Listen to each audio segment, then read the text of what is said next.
Hey, everybody, we're live, but we're going to get started in a few minutes, so hang tight.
Welcome, everyone. Please come on in, take a seat, so to speak. We're going to start in a couple minutes with Dr. Rita, and she's going to take some questions after we talk for a while and explore the mysteries, unveiling the mysteries of psychic. And so if you have a question, you can put it in the chat window. Later on, we will come and take a peek to see who is, whoops, excuse me. If anyone wants to talk, but in the meantime, get comfortable. Hi, everybody over on YouTube. Thank you for coming. And we will be starting in just a minute here. I want to remind you that if you want to get reminders, if you want the videos, the audios, the free gifts, the special offers, everything that comes with this event, you go over to nanakasha.com/blisslifeglobalhealing. And these will all be live on YouTube and on my podcast. However, all the goodies are over there. So if you'd like to do that, make sure that you go get that. And also that gives you access to the Zoom call. So we are actually over here on Zoom, even though we're streaming live onto YouTube right now. So we aren't able to grab your questions from YouTube. However, if you do go on over, you can get onto Zoom with us. All right, so let's go ahead and get started. Oh, yeah, I guess you can't see me. Hi, let's see how I look here. Hey, everybody, there we go. Hi from Arizona, Victoria. All right, great. Welcome, everyone. Akasha here, Nan Akasha from nanakasha.com, and welcome to this Bliss Life Global Healing Series on awakening your intuitive gifts. It's been already super exciting. Every topic has been amazing to me. Every experience, we've got processes and Q&As and crystal ball readings and awakenings. And today we have a really wonderful topic. So make sure that if you haven't, that you follow my YouTube channel, because we're putting up videos very frequently. I'm doing a lot of live streams over there, a lot of live readings and things like that. So it would be a great idea to click the notification button when you do, then you will get a notification from YouTube. Okay, so welcome, Akasha here. I've been 35 years in this work, in healing, in mystery schools, in traveling the world, working with shamans, writing, teaching, creating hundreds of online courses. And this is one of my favorite topics, because we're all awakening, we're all intuitive, and it's really out there now, right? So I want to let you know there are some specials. So if you get over to the page, you'll see some specials from our guests. Angels of Abundance is an amazing class, and that is one of our specials right now at shop.nanakasha.com. And these other things, private sessions to meet your guardian angel or get messages from your angel, and the amazing Violet Flame Transmutation Cleanse meditation. So check those all out on the shop, and let me know if there's anything else that you want. I create products all the time. So now we're going to dive into our guest today, and I'm very honored to have this beautiful woman here with us. This one is going to be with Dr. Rita Louise, The Mysteries of Psychic Experiences Unveiled. It's interesting. Yesterday, our guest mentioned the word psychic, and she said that she was told by her guides and her mentors that she should claim that she was a psychic, and she was living in Iowa at the time. So if any of you have been through that, you know that it does carry a lot of heavy connotations, right? Still now, the idea of psychic is often like, oh, that's silly, oh, that's some person sitting in a little room with a crystal ball, and they're, just making it up and things like that. So I love this topic because we have to get over the idea that we are psychic, that we are multidimensional, that we are intuitive, that we have all of these clairs, all of these gifts, and it's time to awaken to them and to use them, right? So let's take a peek. Rita is going to talk about the mysteries of psychic experiences unveiled, and she is a best-selling author of a lot of books. And she's the founder of the Institute of Applied Energetics and the former host of Just Energy Radio. And some of the books that she's authored are The Dysfunctional Dance of the Empath and the Narcissist, great title, Avoiding the Cosmic 2x4, woo! Dark Angels, An Insider's Guide to Ghosts, Spirits, and Attached Entities, and The Power Within. And Dr. Rita has appeared on radio and television covering topics such as health and healing, relationship, ghosts, intuition, ancient mysteries, and the paranormal. So this is a quote from her. We are all psychic. Many times we just don't realize it. I do believe that. And I want to make sure that if you get on our list, that you get her amazing free gift. It's called Jumpstart Your Intuition, which is perfect for this. And the description is open the door to a completely new world, the world of intuition, health, and healing with her free online course. It is an exciting and amazing way of looking at the body, the disease process, and ways to restore your health. Working in the fields of energy medicine, intuitive counseling, and medical intuition is all about understanding, tuning into, evaluating, and manipulating subtle energy. And we might have the misconception that we're physical and that everything is physical, but there's multiple subtle layers of energy, subtle layers of dimensions and reality that go on. It's vast, so much bigger than what we perceive, as our, I don't know why it does that, excuse me, as our perception of the physical reality. So this free gift is going to help you identify and clear imbalances. It's something you can learn to do, which is really important to understand. So this course is going to open the door for you. And if you've already been working with your intuition, just like everything, you're going to go to the next level for you. So you get to download a 50-page free study training course and open the door to your intuition, which you can use for spiritual healing, or helping you as an energy medicine practitioner, an intuitive counselor, or a medical intuitive. And I want to just share, this is what our schedule looks like. So today we have Dr. Rita, and tomorrow we've got Reverend Tracy, and we've got all of these other beautiful and amazing people. And we're going to have live experiences. So please come back and join us. And like I said, if you want the schedule, everything is at nanakasha.com/blisslifeglobal-healing. All right. So let's see. Let me find. There you are. So let me invite you to unmute. Okay. Let's see. Are you able to start your video? There I am. There I am. Hey. Hi. Thank you so much for being here. Thank you so much for having me. You know, and you mentioned something, and I want to just kind of comment on it, and then I'll take off. Go for it.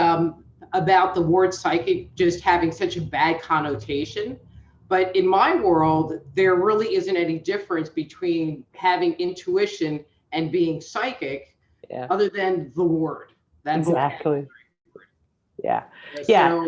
Exactly. If you have intuition out there, you're psychic. Exactly. Well, this is why we, chose the word intuitive, right? For this, because it was like, it's interesting, how people perceive things and the prejudices that we have and the conditioning that we've been raised with. So, it's okay to say you're intuitive, but a little bit weird to say you're psychic and everything in between. So, but yes, it is. So fantastic. So tell us a little bit about how you came to this topic and this fascinating reality and written all these books. So I don't want to say always, by the time I was 13, I had decided that I wanted to become psychic. There were TV shows on TV that were about psychic abilities, and I was just fascinated by the whole topic. And you watch TV, and so there's the visuals that they give you, and I'll just say it. So it was a TV show. One of them was a TV show called The Sixth Sense. So not the movie, but a TV show, which was like a murder mystery kind of thing, except very paranormal. And Professor Rhodes, who taught parapsychology, would walk into a room and he would touch a piece of paper and the ghost of the dead person would appear and give him a clue to, who killed them. And I just was like, oh, wow, wouldn't that be cool? Even though I'm afraid of ghosts, but that's okay too. And I just became fascinated with that idea. And I just started reading and thought one day that I would become psychic as a byproduct, which didn't really happen. So I was like, well, maybe I'm just not that psychic. Many years later, I found the Berkeley Psychic Institute and studied with them. And I really want to share this story because I think many people will be able to relate. So I was in the program for about 3 weeks, and the way that it was organized is that you always read in a group. And so there was the person sitting in the center chair who would be the person that mostly interacted with the client. And then you would flank them. And usually there was a little bit of a hierarchy that happened, but I was only there for 3 weeks. So I was sitting way down at the end. And this one particular night, people that had finished this segment of the program showed up. And so they were all sitting in the center, and I was 5 seats over there. And this woman came in and she had a beauty salon and people weren't coming. She was losing business. And so the really smart people were talking about her past life contracts about this and her present life agreements. And I'm a very practical person. And in my mind, I'm like, how's that going to get butts in chairs? I mean, I got it, but it wasn't really practical advice.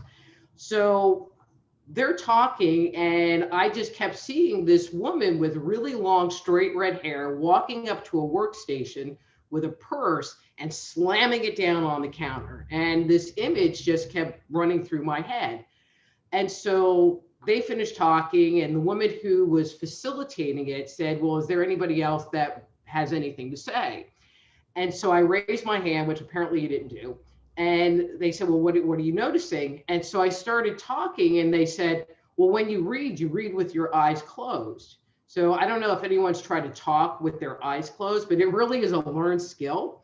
So I closed my eyes and I just said to the woman, so I'm going to just do the whole thing. Did you have someone with long red hair working for you? And she said, yes. I go, well, when she left, was she really angry? And she said, yes. And I said, well, her anger energy is keeping everyone from coming into your shop. I didn't think anything about it. I just thought it was this weird coincidence. It wasn't an experience that I hadn't had before. It wasn't a new internal thing. It was just, and then I opened my eyes, and the entire row of psychics were leaning in their chair, looking at me. And it validated that when you have this experience, that equals psychic. Yeah. And so that really kind of got me into, especially presentation wise, giving people the understanding of what it's like on a body level. What do you sense? What do you experience? So that you can really start connecting the dots, because no one ever connected the dots for me, ever. And so it was just really important for me to put that information out there, or in my presentations in particular, so that when people are done hearing it, they might not get it in the moment, but they have experience. Or sometimes you can reflect back. I have a couple of stories in my presentation where, reflecting back, they were profound psychic experiences, but I didn't know that. I just thought it was a weird coincidence thing. Yeah. I think that's common, right? That's one of the things about the awakening that's happening right now, is that so many people are starting to either feel called or have these unusual experiences. I know I have clients who have daughters that have had these huge awakenings, Kundalini awakenings and different things happening, and nobody understands them. One of them ended up in a mental hospital for a while because they just well, that's not normal. And so it depends on your upbringing. I think what you think. I know some people with religious upbringings can tend to think, oh, the dark energies are coming through me, or is it safe? And nobody, at least I wasn't, as I was raised in the Midwest, to believe that I was good at, something like, oh, you're great at that, or you're talented at that, or this is a natural gift. And then the whole period where it was like the psychics who were secretly stealing your driver's license under the table, right? And then telling you things about yourself and all this kind of, things in the movies that we've seen. So that idea that you do receive information, I mean, there's no way to not be psychic, right? I mean, it's almost impossible to. We're designed as human beings to send, receive, and assimilate or process information from the world around us. It's kind of like our little cat whiskers. Yeah. And so I think everyone's had the experience where someone's walked up behind them and they can feel them. It's like, woohoo, psychic. Yeah. Or one of I like sharing this example because it has happened to everyone. So you're in your car and for some reason, you're driving along and for some reason you look to the car next to you and there's a little kid waving at you, and it's like, so what compelled you inside to look? It's like that little kid was projecting energy to you, you received it and then responded to it. And that happens to us all the time. And we just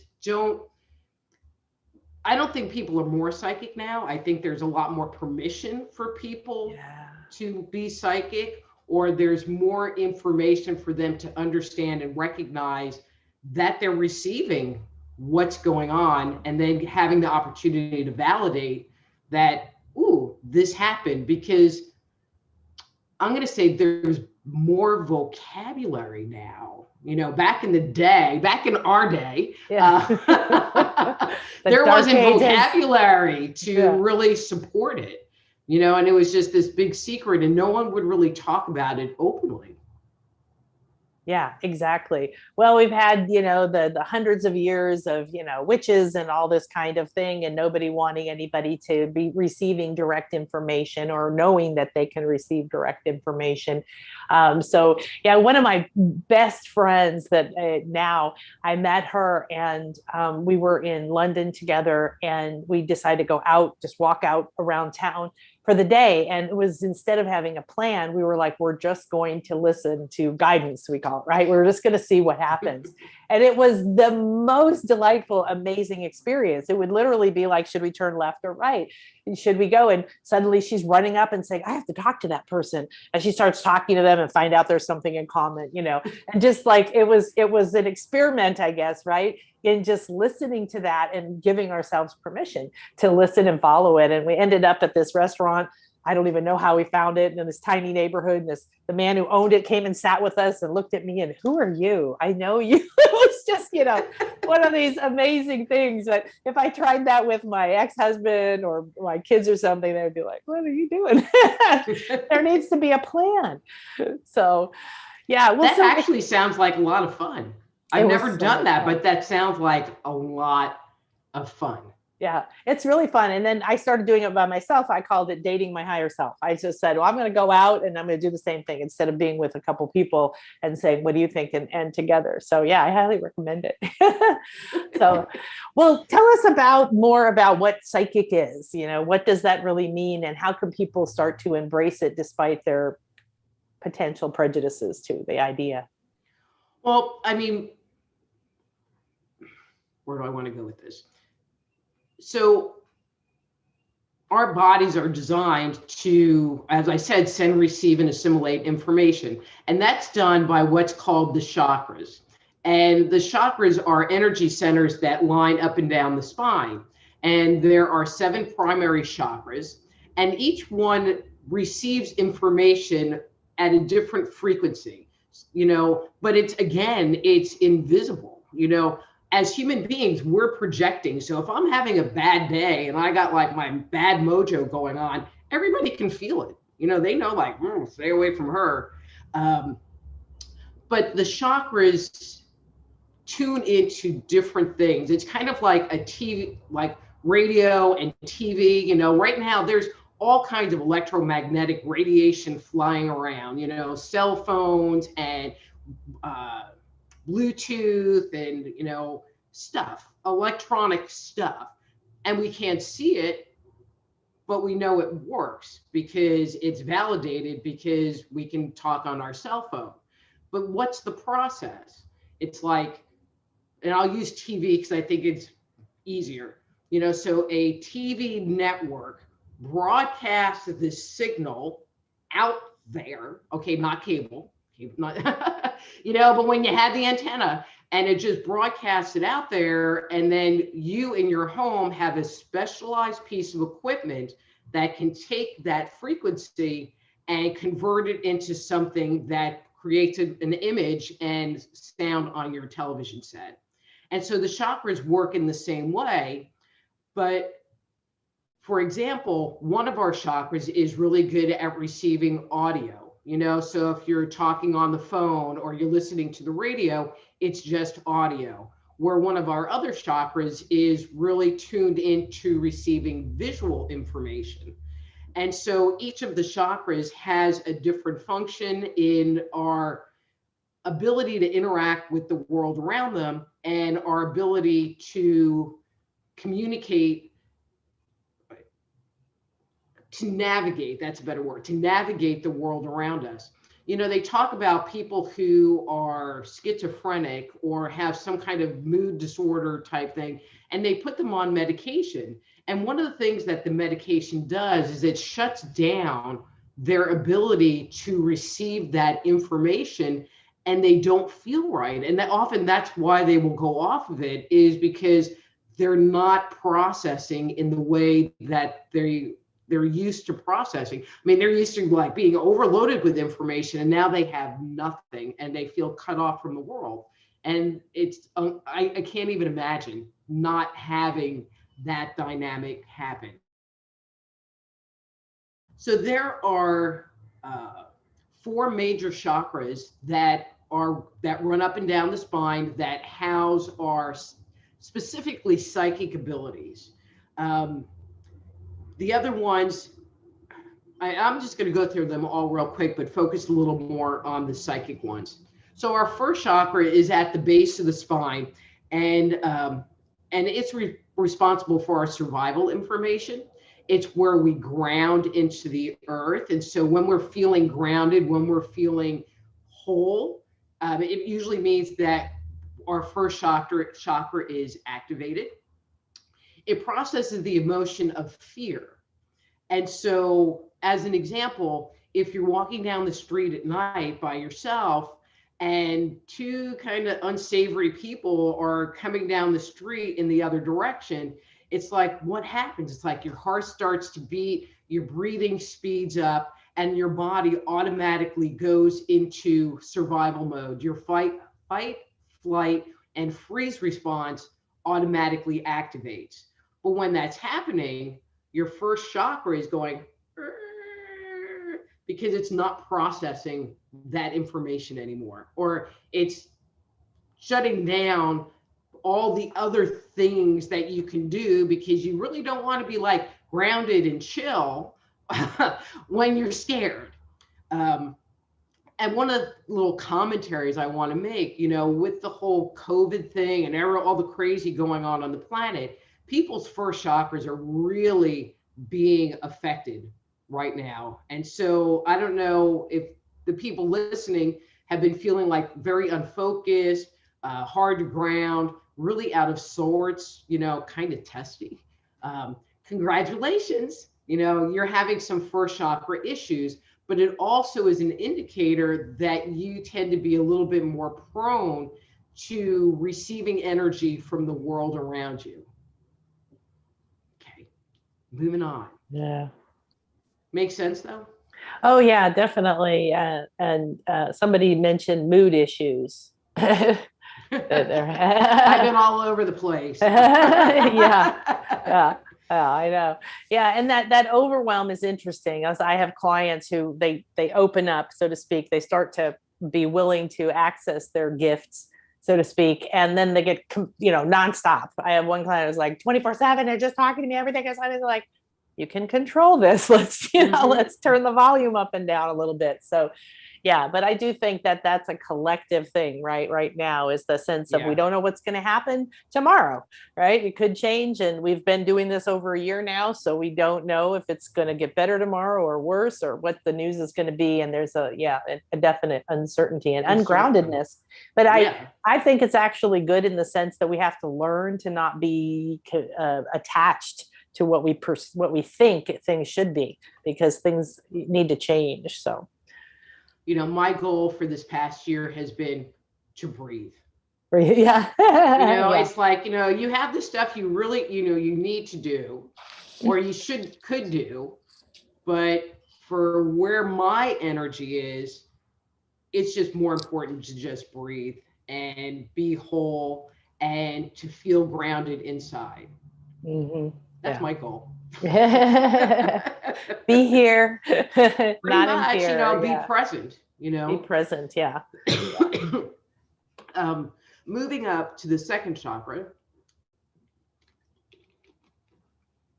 is the ability called clairsentience, and it's our ability to feel the energy around us. So I'm sure everyone's had the experience where they felt the vibes in a room, where you walk in and it's like, ooh, it just feels really bad in here, or ooh, it's really exciting. In the work that I do as a medical intuitive, what I call palpate people's pain. And so if they have a complaint about their back hurting, I'll kind of poke around on their vertebrae, and the next thing I know is my back starts to hurt. Sorry, a little bit dry.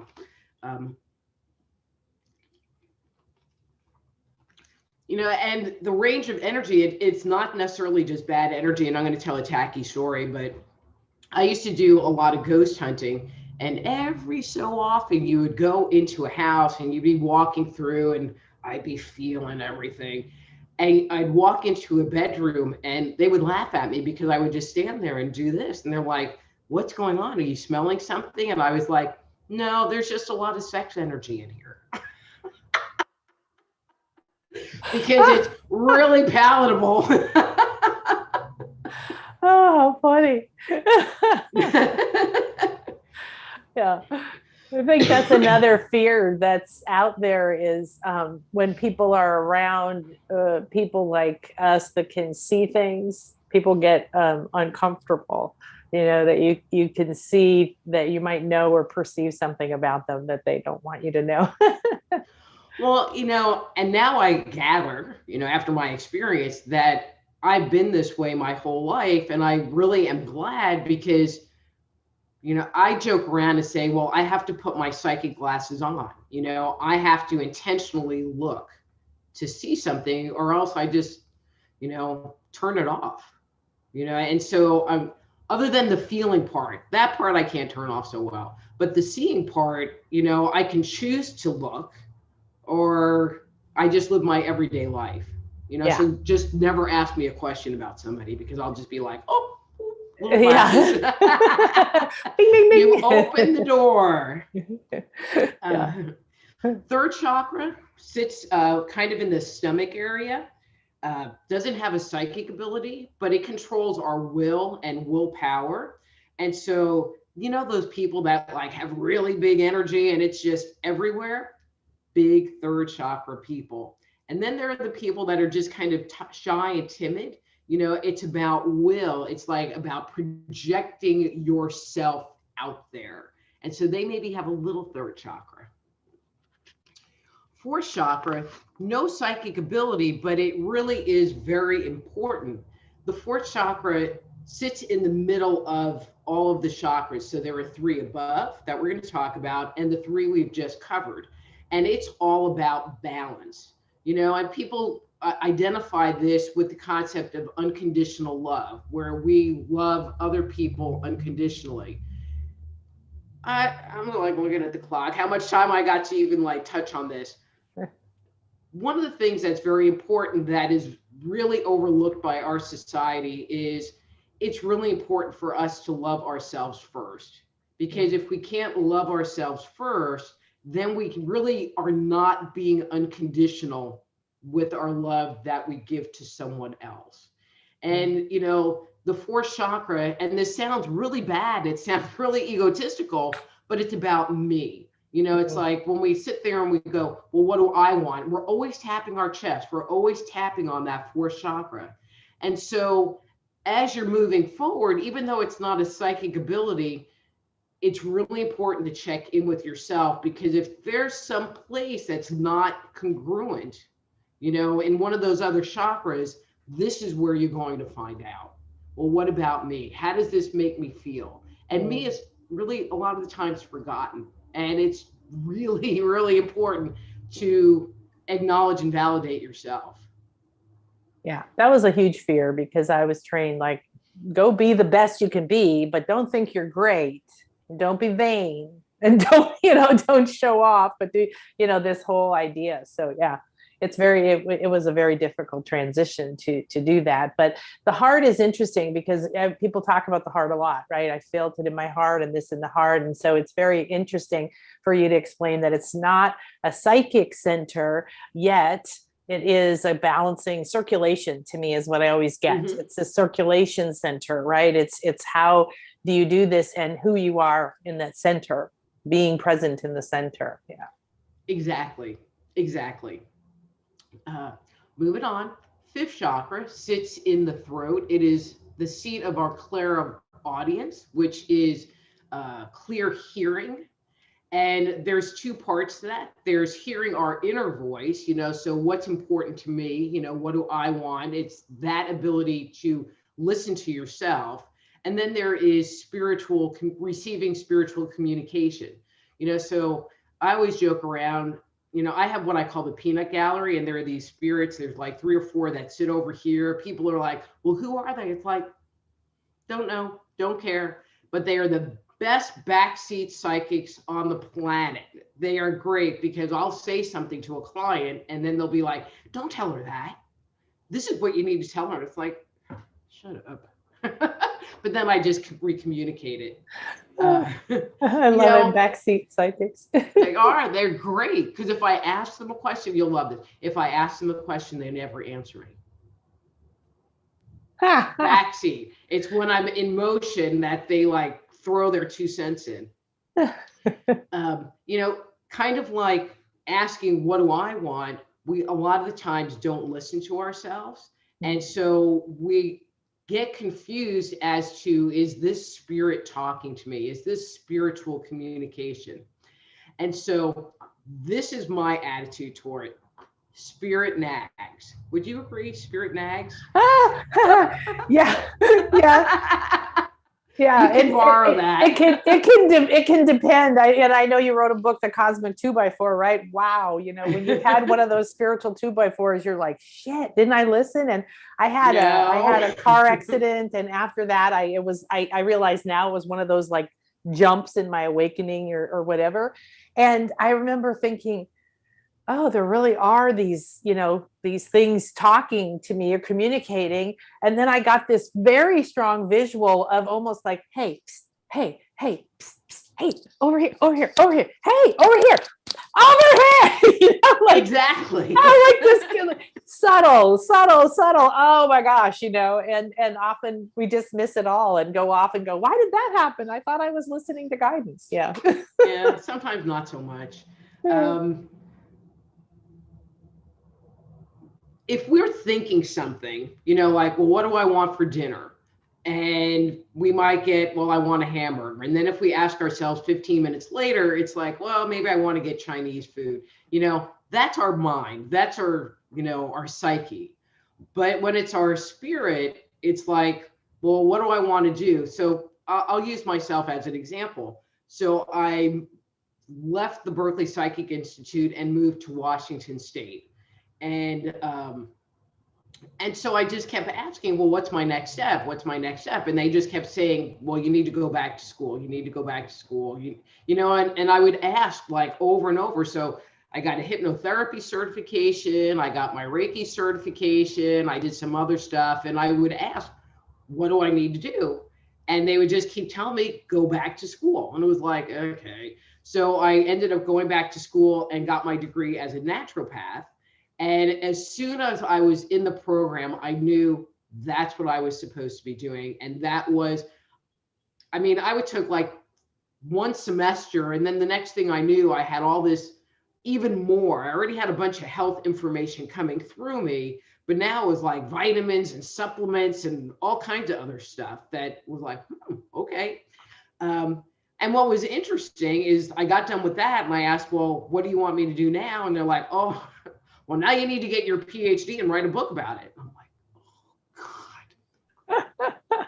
They have never asked me to go back to school once I completed that. Yeah. Give me a lot of other stuff to do, but they have never asked me to go back to school. His spirit nags, and they will always tell you the same thing over and over and over again until you listen. Yeah, until you really get it. Yeah, and I did the same thing. Like I learned Reiki, I became a hypnotherapist, I became a homeopathic doctor, and just this and this and this and this and this and this until it was listen. So it was more like, okay, for me, it was the other way. You don't need another certification. Listen. You've already got the channels there. Go for it. Yeah. Well, I'm kind of a big researcher. So, I mean, and I like learning, that's just part of my nature. So, okay, moving on. We got two more. Sixth chakra sits in the center of the head. So I'm sure people have heard of the third eye, or you've seen it on movies where, they have the genie person or, with the little eyeball right there. And that's all about clear seeing. So earlier I was talking about your radio, which is your fifth chakra, versus your TV set on mute, which is your sixth chakra. And so the sixth chakra is all about seeing things in your mind's eye. And a lot of people are really confused. So like when I was watching that TV show, I just expected like these ghosts to appear and float around the room. It doesn't happen. It don't work that way. When you're seeing things on a clairvoyant level, as an example, so anyone that's listening or watching, can you see your mother's face in your mind's eye? Can you see your dad's face? Can you see your house? Can you see your room? Is it clean? And this is my favorite. Can you see the first guy you started dating? That high school crush that you had in your mind's eye. So when you see things in that internal visual, it could be your imagination, or it could be spirit communicating to you through visual channels. So like the woman at the beauty salon, it's like, I didn't know her, but there was this woman with long red hair throwing down a purse. And apparently there was a woman with long red hair that was really angry. And so, it was validated that what I was seeing on that interviewer was actually true. Next one is the seventh chakra, which sits on the top of our head. It's called Cleric Consciousness, but spell checker can't spell check it. So I call it knowingness, or a lot of people calling knowingness. And it's where you know things right off the top of your head. Now, in my experience, information that comes in through here comes through unchecked and unfiltered. And for me, it is directly connected to my mouth. And so it will come in and project out. And I said earlier, that I was able to validate psychic experiences that I had when I was younger that I had wrote off. And so this was probably the most profound experience I had, very much a seventh chakra experience, way before I was psychic, even though I had been reading and studying for years at that point in time. So I was probably about 20, 21, maybe, and we'll say 20. And I was working at a company, and I was as a drafter. And in the room next to me was a lab. And so there was the lab manager, who was about 45, and his assistant, who was my age, about my age. And so the assistant and I were good friends, and the manager, I would just say hi, and we would go get a soda, and I'd get him a soda when we would go get drinks and whatever. And that was pretty much our relationship. I didn't ever talk to him. Well, one day he didn't come into work, which was odd. And the next day, and I have to frame this as this is coming from a 21-year-old's perception, okay? But I have to kind of frame it that way. So I go in, and this guy had like this major comb over thing happening, and he had a little round Band-Aid on the top of his head. So my cognitive brain said, oh, he must have a zit, and it must have been pussy. So he put the Band-Aid on there so we wouldn't all have to look at it. That's what my brain said. And I walked up to the man, I crossed my arms, I looked him straight in the face and said, where were you yesterday, having them check for a brain tumor? And every hair on my body stood on end. And he looked at me, his face turned white, he turned around and walked out of the room. So now I'm freaking out on the inside. I go back to my desk, and the assistant comes and is screaming at me. He goes, he thinks I told. And I'm like, told me what? He goes, that's where he was yesterday, having them check for a brain tumor. Yeah. But it wasn't psychic then, Yeah. It was just a really weird coincidence. In hindsight, it was a very psychic thing. Yes, yeah. Yeah, and yeah, he was not ready for that. He didn't come for psychic. See, I guess even that far back, I was like on that health channel, because people, all right, other than one woman I know, everyone has psychic abilities, but psychic abilities really vary. It's kind of like dancing. Some people are Fred Astaire and can dance. And then there are other people that can barely keep time to the music. And even with your chakras, it's like my girlfriend used to calls them channels. It's like some people might be very tuned in on their visual channel. Some people might be more tuned in on their auditory channel or their feeling channel. And I hear a lot of people complain, well, I can't hear my spirit guides. Well, maybe hearing isn't your channel. Maybe you're a feeler. Maybe you're a seer. And so figuring out which channel you are is going to help you move forward even more, because you'll kind of pay attention to that. But as you start doing it and paying more attention, then the other ones start tuning in. Like I used to not be particularly, not auditory at all.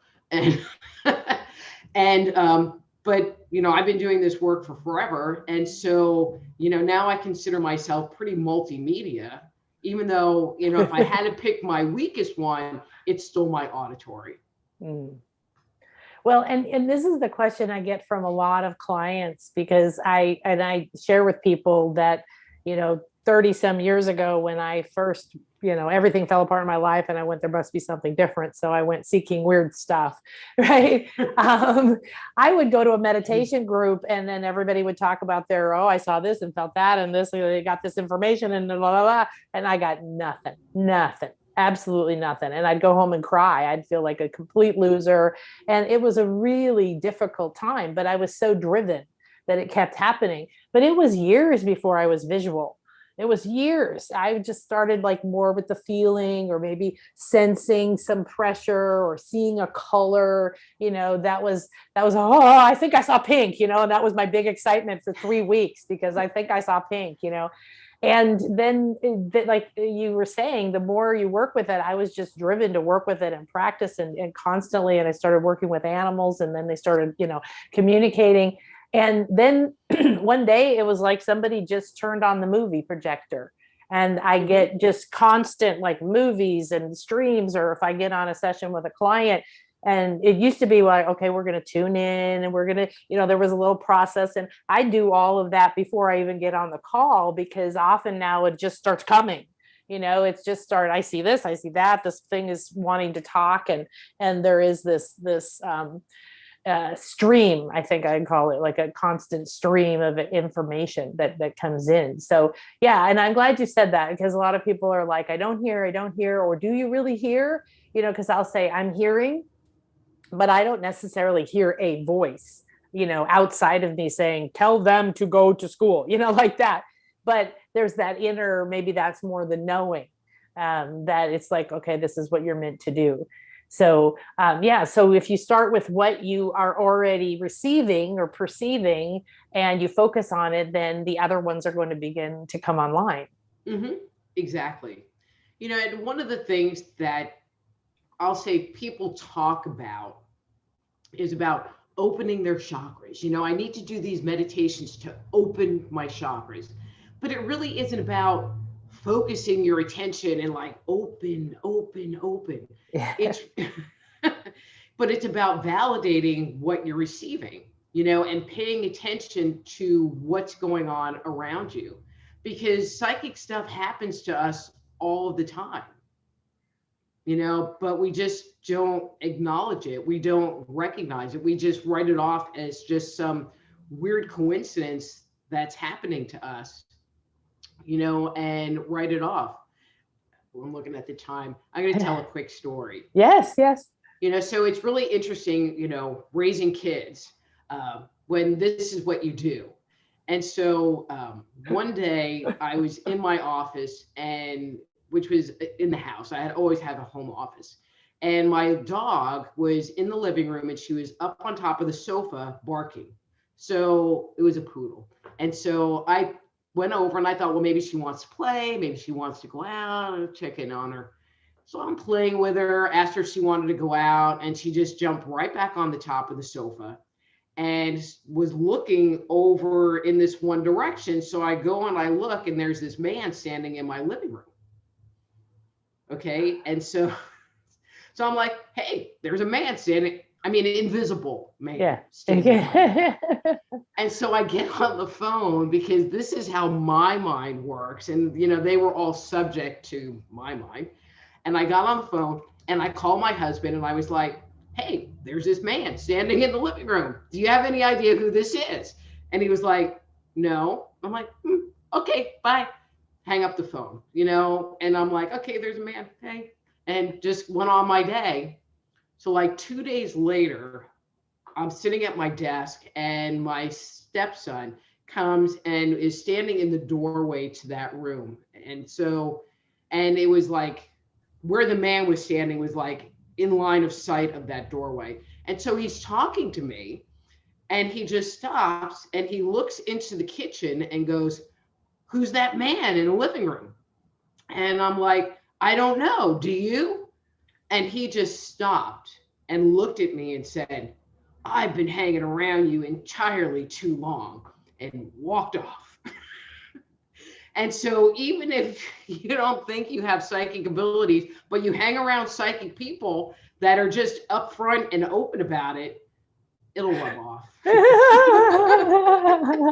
I love that. I know I raised my kids like this too. And they're 24 now, they're twins, and they go in and out of phases where they want to admit it and remember it and not, like, that's weird, Mom, don't talk to me about that. And then they'll call, Mom, this happened, what's up with that? So, well, are you good for taking some questions? I'm great for taking some questions. Okay, let's see. Pamela said she loves that story. And Purva wants to know, is your husband a psychic too? You called him up. Hey, do you know who this is? Clearly he's lived with you. I know my partner's, he's used to weird shit happening all the time. So, yeah. So I've been married too many times. So I'll just put that out front. So he was pretty psychic. Not that he would own it, but there would be days. How's that? There would be days where I would think, we should have barbecue for dinner. And then, we would connect in the afternoon. It's like, well, what do you want to have for dinner? And he would go, well, let's have barbecue. And I'll be like, okay, so I was thinking about barbecue at like 2:00. So what time were you thinking about barbecue? Because we were trying to figure out who was sending and who was receiving. Oh, yeah. Yeah. but then I had a different husband, and he was really into wizards and that kind of thing, magic. Not that he did anything, but he was very psychic. Actually, he was prophetic. He would make comments, just that out the mouth comments, which would come true. And he would joke around with me and go, well, my wizard is going to beat your woo any day. And I'm like, nah, I'm not feeling it. Oh, I love it. Oh, someone had mentioned that, there's a lot of conversation now about 5D, right? We're moving into 5D, or I don't know, 8D or 12D or something like, I went through mystery school a long time ago that talked about many, many more. But do you think that what's happening now, the energies and the shifts on the planet, is actually making it easier for people to tune into these gifts and information and communication? I'm going to answer it in a different way. So, and this was from my own research because of my own junk going on. But so in 2017, it seems like we entered into a cycle where all of our issues were going to build up and be put in our face. And so in 2019, I just kept telling people, it's 2020 is going to be all about healing, that we're going to sit there and spend 2019 and figure out what it is. And then we're going to unload it in 2020. Now, little did I know how big of a transformation 2020 was going to be, but I feel like people are having the opportunity to really solidify who they are and what they want and what they believe, because there's so much that's being taken away from them. Yeah. And the only way to really move forward is to have a clean slate, to be the clean vessel for energy to move through. And so if part of this is a necessary step, human beings, we don't change because we can't. I mean, I do, but most of us need a little, but they need the 2x4 to propel them forward into making changes within themselves. And so if this is the little butt kick we needed to help us become that empty vessel, it's the butt kick. Yeah. I like that, because that is a common question is, well, what's the best way to do it? And that is to become a clear and open channel. I call it, just constantly ask for that and do whatever energy work you're drawn to. And, different tools are out there, but to clear and cleanse. And that includes your mind, like letting go of your fears that you're psychic or addressing your fears. Yeah. And those things that are limiting you or keeping you from being the person that you could be. Like, I would never sing karaoke. I mean, I guess I'm scared to make a fool of myself, and I own that, ain't happening. Which so see, now that I've actually said that out loud, now I'm going to have to go freaking do it. But it's acknowledging the fears and then resolving them within yourself, because a lot of the times it's we don't know what's on the other side until we actually have that experience and move through the energy of our fear to find out that it's really not that scary. Yeah. Well, I was terrified to speak in front of people, even one person. And now you can throw me on stage in front of 5,000 people. And I'm like, yes, please, let's go. I don't even need preparation time, but it took me 2 or 3 times to get through speech class in school. And I started a meditation group when I was just so driven by meditation. I was like, I'm going to do it. And I would turn blotchy and I would get like this and I would get emotional. And it was just horrific. It was just a hot mess of hell, but I just kept doing it. Because I was drawn. I listened to the inner pull more than the fear around that. So, okay, well, let me see here. Do you have information on astrological combinations for being a psychic or a clairaudient? I'm not an astrologer, so I don't really have that kind of information. And I'm not really even sure it's particularly tied to, I mean, I guess it could be, but it's not something that I've ever investigated or studied to. And I don't even have anything to just make up. That sounds Right? Think about Pluto. That's the answer. Yeah. I know. I'm not an astrologer either. In fact, I learned every weird, out there, bizarre thing I could find, and I thought astrology was stupid for many, many, many, many years. And now I just, have a few people that I listen. Oh, what's the weather like this month, right? What's the weather like this day, to see what it is. Well, we kind of answered this, but you might want to share a little more. Apurva says, I'm confused on how to move forward to explore my gifts. Okay.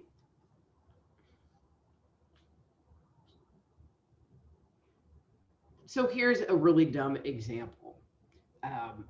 So you get up in the morning and you have this thought, that you should take a sweater with you to work, or an umbrella. I mean, just something lame. And you don't take it. But then you end up at a meeting where they have the room down at 60 degrees and you freeze, or you have to walk really far to get to your car and you get drenched. It's like you receive the information and then there's your choice of what you do with it.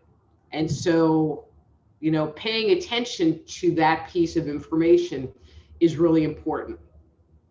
Years ago, like when I had like a real day job before I started doing this work full time, I was working. I had moved, when I moved to Washington, I had gotten a temp job, and the job was ending. And so I was looking for another job, and I had an opportunity to go work at Microsoft.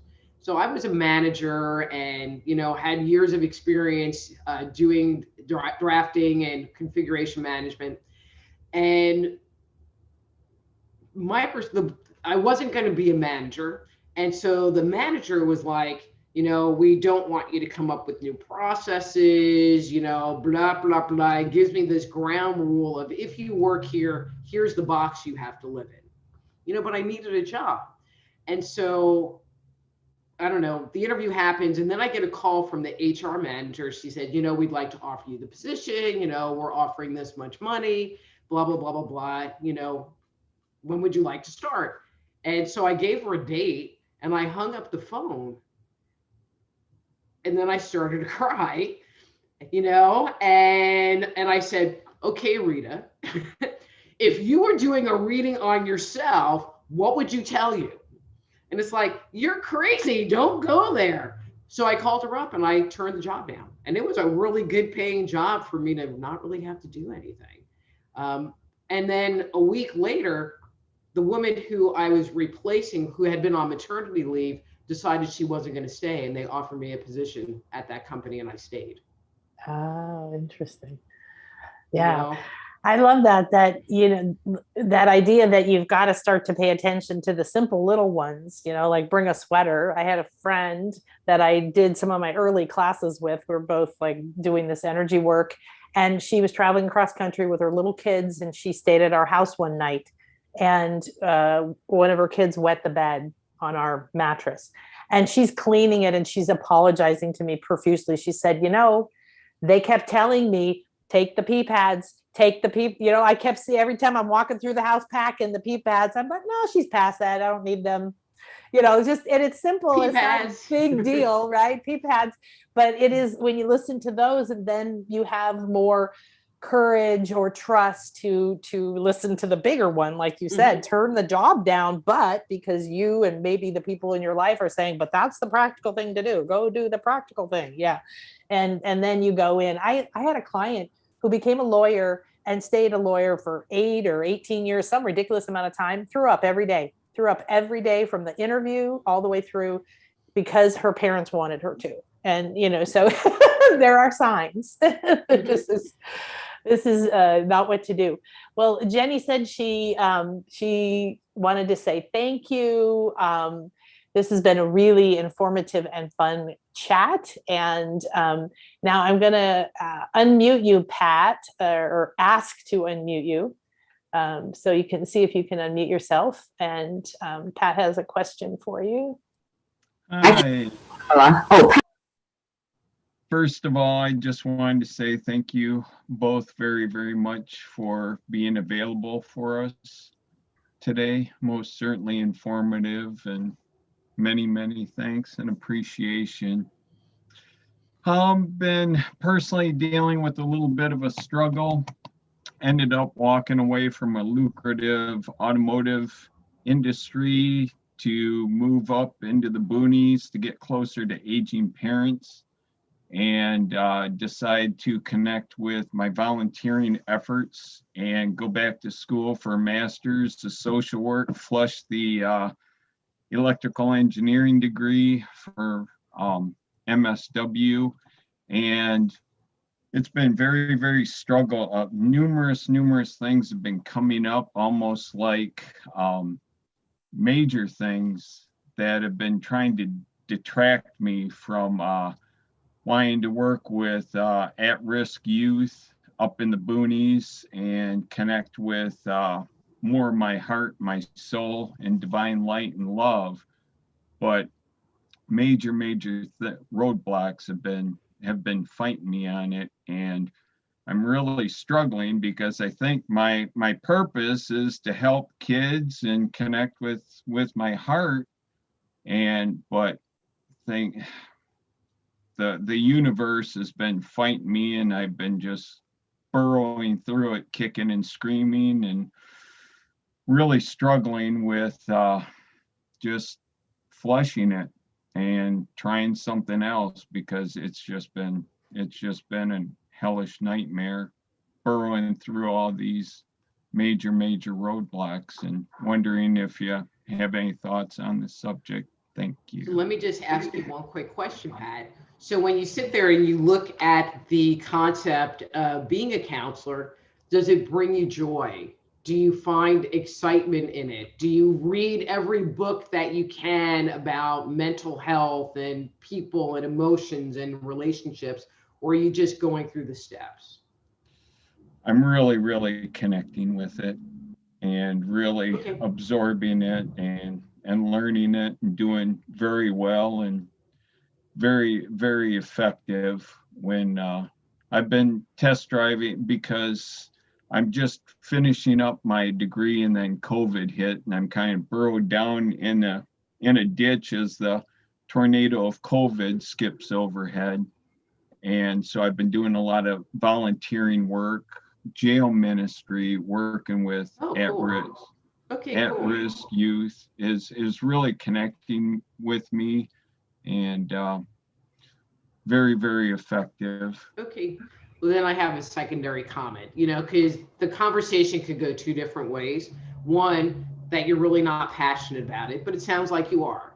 And two, a lot of the times the universe will throw tests out there. They'll sit there and say, well, we want you to get over here, but we are going to put every obstacle, every block in your way to see just how much you want it. And so when you hit those obstacles, that's when you have to go, oh, okay. And a lot of times those obstacles are actually lessons, and it's like, it's a little test. And if you pass the test and you learn the lesson, then you can move on. And so perhaps, okay, and I'm just putting it out as a perhaps you haven't learned the lesson yet, and they keep throwing the same obstacle in there for you to deal with. I've also connected with the thought of doing a lot of these webinars and connecting a lot with individuals such as yourself and other individuals. I've noticed that healers, and in the back of my mind, I really believe I'm meant to be a healer. I feel it and I sense it. And I've noticed that healers have had to persevere through a lot of trauma and a lot of scary stuff, a lot of brokenness. It seems like to me. And I think maybe that's trial by fire, as you're alluding to, quite possibly. Well, actually, I can address that very specifically. So in my latest book, I'm not trying to pitch, but it was in there, the dysfunctional dance of the empath and narcissist. One of the things that I have come to a conclusion on is most people become empaths, or most people learn to hone their psychic abilities at a young age, because there is trauma in the household, because it is safer to put their antenna out and go, uh-oh, mommy's in a bad mood, or daddy just came home drunk. And so I'm just going to be on my best behavior so I don't get in trouble, and so there's dysfunction that they have to sit there and overcome and deal with. But they also come out with amazing gifts. Makes sense. Thank Kind of you. sucks on some levels. And I'll rush out and buy the book. Okay. Thanks for the plug. No. So Rita, kind of as a follow-up to this, is there I think this is a common thing. People feel like they're meant to do something and they feel like they're constantly blocked and it doesn't happen or it doesn't happen. And I find sometimes it's because we expect it to happen in a certain way, and like you said, if you deal with what is, or if you bring your fear up in front of you and you walk through it, or one of these different tools, something opens up, so maybe for you, Pat, there's a way that this would open up if you you looking at how you're perceiving it's going to happen, or being attached to the way it's happening. Mm-hmm. How do you see I agree. And then there's a slightly different concept on that. Sometimes we see the goal out there and we're walking to the door, but we're missing the opening and we just keep hitting the wall. And really all we need to do is take a little step to the right and we can get through. And so sometimes, we get attached to that goal of this is where I want to go, but sometimes we have to tweak it a little bit, and take that little step to the right. So you're doing the MSW, but maybe it really is about working with kids or working with inmates. And maybe you need to own, this is the piece that I'm passionate about, and this is where I want to put my energy and let go of the bigger picture. Again, sometimes it's just about fine tuning what that is. I connect with the thought of similar to that as far as the beginner's mind, and just try and keep my heart, mind, and soul open and ego in check, most certainly. But yeah, I'm not, I was attached to the schooling and the diploma and that, but once that's accomplished, I'm trying to have the antenna up to be receptive, or the hand of God to part the skies and go, all right, there, or some kind of message. The antenna is most certainly up. Thank you. Yeah, I definitely. Oh, sorry, go ahead. Yeah, and another thing, and this is kind of more generic to everyone, if you're feeling yourself stuck, or you have this goal that you want to get to, but you're stuck in procrastination or whatever that is, it's about coming back to that fourth chakra energy. Well, what do I want? Where do I want to go? And I like, what do I need to do today? Because if spirit is working through you, they're going to say, oh, well, you need to make this phone call. Oh, well, you need to write this letter. Oh, you need to read this book. And you can really take it on a day-by-day basis, with the intention of, this is where I want to go. So what do I need to go to do today to achieve my goal? But it's about, what do I need to do? And it helps for people that are procrastinators. It really helps you kind of take one step at a time, because a lot of times people get overwhelmed. It's like, oh, I got to go back to school for 4 years and do all of this stuff. And it's like, no, all you have to do is deal with today, and then deal with tomorrow, one day at a time. Yeah. Yeah. So I think you're like a lot of people, Pat, where your plan, your path was interrupted by COVID, right? And it became that, oh no. And there's been a sense of hesitation or stuck, or being out of control, right? Not having control over where you're going to. So, well, thank you so much, sweetie. I've got a I've got a couple more here if you are okay on the chat. Let's see what we've got. How do you discern the negative energies that are also psychic and therefore can mess with your head while you are an open channel?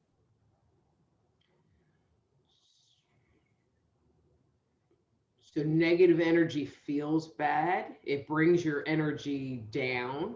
I mean, I know, I know when I would do ghost hunting, in particular, if we walked into a site that had bad energy, I would walk around and feel like I wanted to throw up, usually. You know, I could get this knot in the pit of my stomach, you know, and so if you're not feeling uplifted, if, you know, and again, it's really about looking inside. It's not about the external. It's like what's going on inside of me, what's changed. And so if you are receiving information and it doesn't feel good, it doesn't feel uplifting, then, you know, you shouldn't address it, or you should just let it go. That's not it at all. That's not it at all. I'll tell you exactly what happened. Okay. Yesterday, Oh, wow. Okay, go ahead. And I'm psychic, and I people and all of that. But yesterday, I was getting ready to leave my home to make a trip to the other side of the island where I live. And I wasn't sure whether or not to bring my umbrella because I had checked the weather and it said no rain, blah, blah, blah. So I was trusting what the weatherman said. And also I was open and asking, you know, what should I take? Should I take my umbrella? And I got, no, you're not going to need your umbrella. Very clear, very loud. I get to the other side of the island and I did need my umbrella. I did not have it with me, but I needed it. So when I thought about it, I thought, well, maybe that was someone just messing with you who is indeed of negative energy, but has these powers developed, because those folks are out there too. Mm-hmm. And if that's the case, how do I tell the difference? Because it wasn't a major anything. It was, okay, I felt maybe I should take my umbrella. I heard, no, don't take your umbrella. I got there and I needed my umbrella. I don't have an answer for you. I mean, I do a lot of work with spirit release, you know, and people that deal with attached negative entities to them. You know, having a random being come around you, you know, I'm not auditory, you know, and so, you know, I'm real visual. Yeah. Yeah, I can be both, but that was really strong audio, and I'm going, okay, so how do I tell the difference now that I know that that was not someone who was giving me correct information? How? Well, and I think, you know, the more important part is, you know, is this a one-time thing or is this an ongoing occurrence? I mean, if it's just like a weird one-time thing, you know, you might have just had some weird old spirit, you know, standing in your living room. But if it's an ongoing thing, then I think it's something that needs to be addressed and looked at and see what its connection to you is. Okay, that makes sense. Thank you very much. I appreciate it. You're welcome. Annie said, I've had some weird experiences and I wonder if you could shed light on receiving messages. I will be awakened by someone calling my name or interrupting my dream to speak to me. And how do you know it is a message and not a dream or subconscious? That's a good question. Okay. God, they have like hard questions today. So, you know, in my practice, I do a lot of health work. There are two things that I don't work with. One is erectile dysfunction, and the other one is sleep. Well, and women's hormones, because they're too complicated, unless it's about pregnancy. You know, people that, all right, of my many husbands, you know, they're just amazed because I can literally hit the pillow and within 20 minutes, I'm asleep and I will sleep through till morning. You can get up, you can go down, you can turn the TV on, you can turn lights on. You know, there was a big thunderstorm, nothing. So it's a little outside of my mental purview. So I don't have a real clear answer for that, but something you might try is to what they call have a dream journal, you know, and start documenting, you know, what's happening, what the message is, to see what's going on, because sometimes if you give it your attention and you give it your focus, it will kind of open it up and make it be clear to you. That would be my first step. There are people that have entity attachment. See, I really don't want to go here. That have issues at night, and I just don't want to put out something that's going to scare anybody. But I think, starting to pay attention, documenting what's going on would be a really good first step in that process. I don't know if you have anything.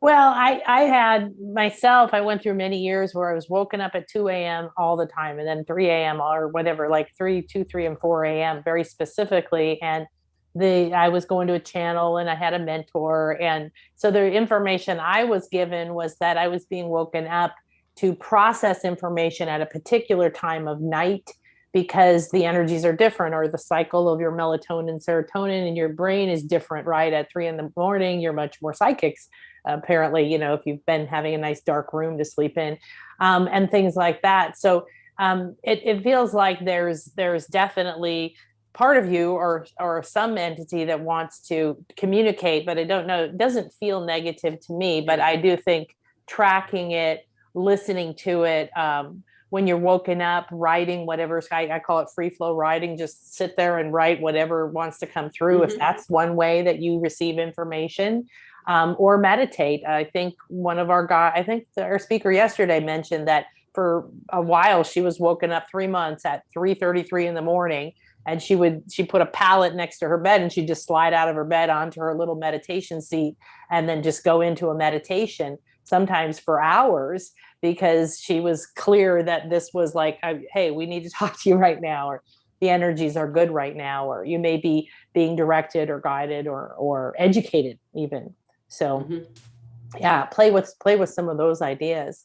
Annie said, I usually feel neutral when I receive messages, so it's hard to tell the difference. Do you have any recommendations around increasing your sensitivity to understand the difference, or are all messages equal? I think all energy is energy. It's not positive. It's not negative. It's just the association we have with it, and so I don't really think that there's a problem with it just being neutral. I think when you work as a psychic, not that I know when you work as a psychic, one of the things you really have to do is say, this is me and this is my judgments and this is my opinions, and I have to put this over here because I'm reading you. And so there might be things going on in your life that I don't agree with and I don't feel comfortable about, but it's not for me to decide. It's for me to just clearly communicate what's going on. And so if you're getting messages that are neutral, they probably should be, I don't know about your guys, but mine are hysterical. They like crack jokes and are extremely beyond blunt. Can you hear me? Yes. I had another weird experience. Sorry to ramble, but I was considering doing an energy cleansing with someone I know, and I was thinking about it all day, and I went to sleep, and I had someone interrupt my dream again and tell me, no, you shouldn't do this cleansing. It will be dangerous for us. It will be too painful. But it was speaking like us, plural, like me and it was almost like an entity, or it could have been my subconscious or my ego. It was very weird. So that I wouldn't know what it is.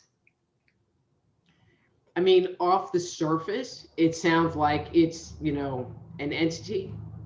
And usually they tell you to not do stuff that you really should get rid of them. Yeah, pretty much. Exactly. Pretty much. I've had lots of clients that will make appointments and then they'll cancel them in the 11th hour or just not show up because the entities don't want them to, or they create some kind of havoc in their life so that they can't, and it's like, no, this is what you need to do. So I would go ahead and either remake the appointment or keep the appointment. And after I woke up, the thought did pop into my head of, wait a second, this could be something else. Like after I woke up, the conscious thought was there. So yeah, that might be Do you know anything about orbs? I had another weird experience where I woke up and I saw a red, like almost electrical ball in the corner of my room. And I sat right up and made sure I was awake and I wasn't hallucinating. And I pinched myself and I was just staring at it and it didn't do anything. And then I guess I got nervous and I said, oh, just go away. And it went away. So I don't know what that would have been either. I mean, But I was having a nice dream when before it happened. So I don't think that was necessarily anything negative, but I just don't know what it is. I mean, I've never visually like seen an orb. I mean, I've seen them psychically, and one of the things that I think it would be good to communicate, so there's your normal vision. And then there's, as I was saying earlier, your normal vision with your psychic glasses on. So I used to work at a Reiki clinic and they used to trip out because I would just go because I was friends with people there. And so, I would see the client on the table, because they were asking me. And so I'm like, well, I see the client on the table. I go, but at the same time, it's kind of like there's a overlay, a transparency where I can see their organs or I can see these different things that are going on where their energy is stuck. And so maybe what you were actually having was a psychic moment where you were seeing the spirit, which was an orb, but it wasn't a clear eyeball visual thing, like it wasn't a manifestation, but actually a psychic impression look, if that made sense. With what I just said. Before I woke up, I was having a dream with my deceased mother, but it didn't really feel like, I wasn't sure if I was communicating with her because I had other experiences where it seemed like she was talking to me, but this just seemed like a dream. So when I woke up, I didn't know if that could have been her or if it was just something else that, an energy in the room, just coincidence. And I don't know, it's strange. Well, I think it's kind of cool, kind of wonderful, that you're having that ability to see with your physical eyes, because literally, as far as my understanding, is medically, we can't see that stuff with our eyes. Our eyes are not designed to see things like that. And so one of my mentors said that this is an overlay. When begin to have this ability to see things that our eyes can't see, as the machine of our eyes can't see, it's an overlay. Meaning that you're integrating that psychic vision with your body and it's expanding its abilities to see. Someone else on here said they saw the same thing. And last week I had a client who told me that she was very psychic as a kid. She shut it down like a lot of us. Then she woken up in her teens, and then it was getting stronger and stronger until this big red light came in the shower with her one day and scared the crap out of her. So I don't know whether it was red lights, but so again, like Rita said, if it's not feeling threatening, if you begin to trust your own fight or flight, trust your root chakra, right? That, okay, this is weird. It's different. I don't know what it is. But I think to me, you're awakening your gifts, and your mother and whatever other mother energies were there. They're showing themselves to you. You had this opportunity to see that. So I would play with it. Well, there are some people that bring information through in their sleep. Yes. And they can be very prophetic or very informative about what's going on. Me, not at all, which is why I don't do the sleep thing. And so that might also be part of what's going on, is it's trying to push you into really looking at your dreams and paying more attention to your dreams, because there might be messages coming through that way for you. Yeah, absolutely. My partner's that way. It blows my mind. When I met him, he's like, I don't know what energy is. What's energy? What's this mean? What's that mean? And he'll do a techie thing and he can't figure it out. He'll research the internet. He'll do everything. He'll go to sleep. He'll get up and goes, oh, I was told exactly what to do. He'll walk over, do something. I mean, this is a guy who's like years and years, right, of techie work. He knows it all. Boom, boom, boom. Oh, that worked. And I've seen it over and over and over. So yeah, people are very different in the way that they receive information. Someone said you can see blue orbs on photos a lot. Yeah, I started getting, unfortunately, the cameras screen them out now. But years ago, the first time I was in Egypt, my camera picked up orbs all over. And when we would go to a temple and meditate, I'd take pictures when we got there. There'd be a few floating around. I would take pictures after we did our activations and meditations, and they were everywhere, different sizes, different colors. It just was stunning. So they are there, right? These are energies, these are light bodies, these are things that are there. So we're just starting to perceive it. So, well, I'm going to end with this question because I think it's very interesting. So have you ever regretted accepting your psychic abilities and not fitting into the box? I have never fit into the box. So I'd say, yeah, I feel that way too. And I didn't share this as part of my story, but I grew up in a sci-fi fantasy household. My mom was a Trekkie, and we watched like One Step Beyond and Creature Feature, and so, we were kind of brought up with that ironic twist on reality as just being okay. Not that they, but we were Catholic, so that was just kind of weird. As far as my gifts, there's the feeling the energy around, like I can't go into Walmart, effectively. But for the most part, I love having my gifts, and it has taken me, it's a lot easier to do a reading on somebody else than to read yourself, and most people are like, well, I want to be psychic so I can know what's going to happen for me. And it really is a very different thing for me to do a reading on you versus me to understand what's going on inside of me. And so really what I kind of talked about today is how to tap into your own information, so that you can move forward with it. Yeah. Yeah. It is, I think it's a journey. Everybody has their own unfolding, right? I've had clients who were so terrified that their family would discover they were psychic, right? And yet they were unfolding, and they came and worked with me, and they healed their body, and like amazing things were happening. And over here, they're just excited moving forward. And over here, they're held down by a big weight. And so this is a big thing for everybody, how it unfolds, what kind of fears you go through when you decide to accept who you are and stop worrying what other people will think, and, every step of the way along that. So, well, thank you so much. This has been way fun. Thanks for having me. This was great. And I hope everyone, maybe take some time to reflect on the coincidences you've had in your life, because maybe, just maybe, you're way more psychic than you think. Yeah, absolutely. Yeah. And you can talk to, one lady's asking about her car and whether she should get a new car and everything. So, and I feel like, unless you have a comment on that, but I feel like she needs to talk to her own energies around her car, that it's there. We get attachment. I don't have a car now, but because I live somewhere else, but there's a relationship with your car, right? Especially in America, like it's a very important relationship with that car. So I think there's relationship issues involved. I don't know, then mine must be pretty dysfunctional.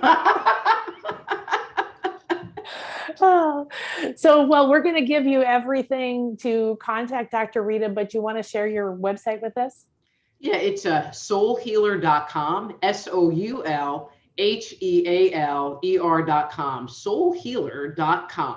Wow, way to go. How'd you get that URL? I've had it for a long 20 years. Okay, that's how you got that. Yeah. Yeah, I got on the internet 15 years ago, and you can get almost anything, but that's a great one. Soulhealer.com. Fantastic. And remember to get the Jumpstart Your Intuition free gift from Rita.